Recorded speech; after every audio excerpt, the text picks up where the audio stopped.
Travantier, le directeur de Grand Travantier. Président, bienvenue pour cette, on va dire, inauguration de la reprise et de l'entretien de l'ouvrage au Ponts Écrevisses.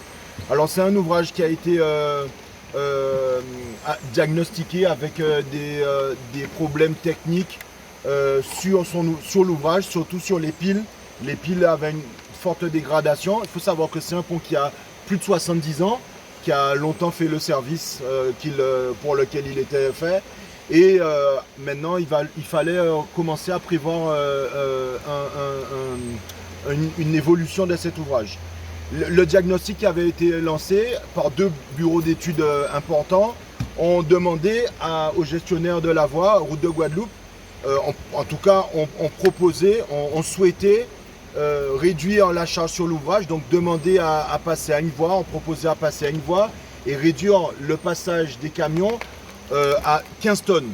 Donc vous imaginez bien qu'on est à Matouba, il y a des usagers bien plus haut, il y a l'usine Matouba, il y a les bananiers, et donc ça posait un gros problème de réduire cet ouvrage-là, sachant en plus que suite à Maria, il y avait le gué de Saint-Louis qui était fermé.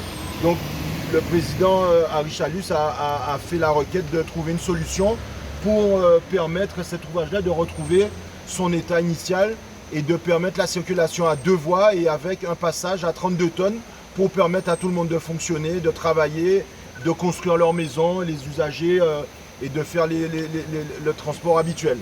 Donc nous sommes intervenus début avril-mai.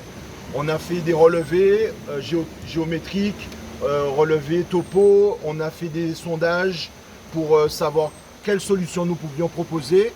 Et puis au mois de mai, nous avons proposé cette solution de venir étayer l'ouvrage, sachant qu'en fait, le tablier présentait des désordres moins importants et pouvait continuer à fonctionner, alors que les piles étaient beaucoup plus impactées par l'érosion et les nombreux, comme Maria, les nombreux sévices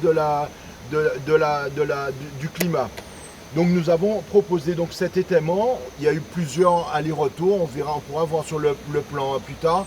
On a fait beaucoup d'allers-retours pour voir le fonctionnement, comment établir, comprendre le fonctionnement de l'ouvrage, faire des descentes de charge. Et finalement, au mois d'août, on a eu validation de la maîtrise d'œuvre, Route de Guadeloupe, qui nous a permis de lancer la commande des travaux et le bon de commande bien sûr de la région après la réalisation.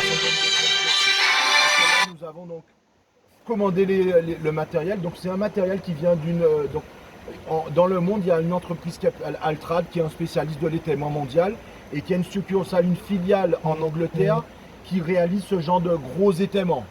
Donc nous avons commandé aux Anglais ce matériel-là qui est arrivé d'Angleterre, qui a été commandé en septembre et qui est arrivé en Guadeloupe le 27 novembre, donc à peu près 2-3 mois après. Et nous avons commencé les travaux 2 semaines avant pour réaliser les déblais que vous voyez là. En fait, la terre qui avait été amoncelée dans cette zone-là, malheureusement, on a dû la retirer quasiment à la main parce qu'elle était dans l'ouvrage. L'ouvrage était enseveli d'à peu près 4 mètres de haut. Donc on a tout retiré, les deux côtés, les deux rives. Nous avons évacué ce déblai-là pour le stocker provisoirement dans cette zone-là et pour pouvoir réaliser les fondations, l'étaiement et la montée en charge des ouvrages. Donc là, vous pouvez voir sur l'ouvrage qu'on est en fondation posée sur les anciennes fondations avec une augmentation de la surface et on vient avec des mâchoires maintenir les poutres de l'ouvrage pour pouvoir récupérer les efforts de l'ouvrage. Après, donc ce que nous avons proposé à Route de Guadeloupe et à la région, c'est de réaliser cet étaiement-là avec un contrôle de cet étaiement-là sur une durée de 2 ans. Alors il peut tenir bien plus longtemps, mais il faut toujours se donner une limite pour ne pas qu'on l'oublie. Donc nous, on est chargé pendant 2 ans, tous les mois, de venir faire un contrôle. C'est pour ça que nous avons laissé cet escalier-là.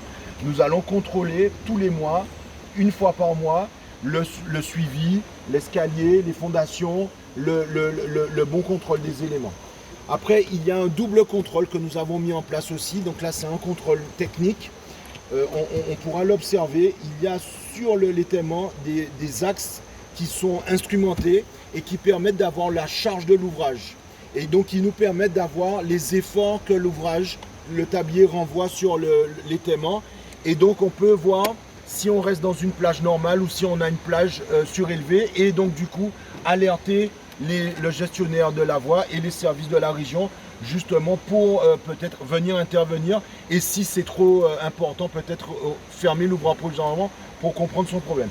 Et sur les poutres aussi, vous voyez des cellules blanches qui sont des petits cubes qui ont été fixés sur le pont. Et ce sont des cellules géométriques qui vont lever à tout moment en X, Y, Z au centième de millimètre les données de mouvement. Et tout cela est renvoyé sur un site internet à la seconde près et on a accès à ces données-là et qui permettent d'avoir ces informations-là et donc de vivre l'évolution du pont et de contrôler son mouvement. Voilà.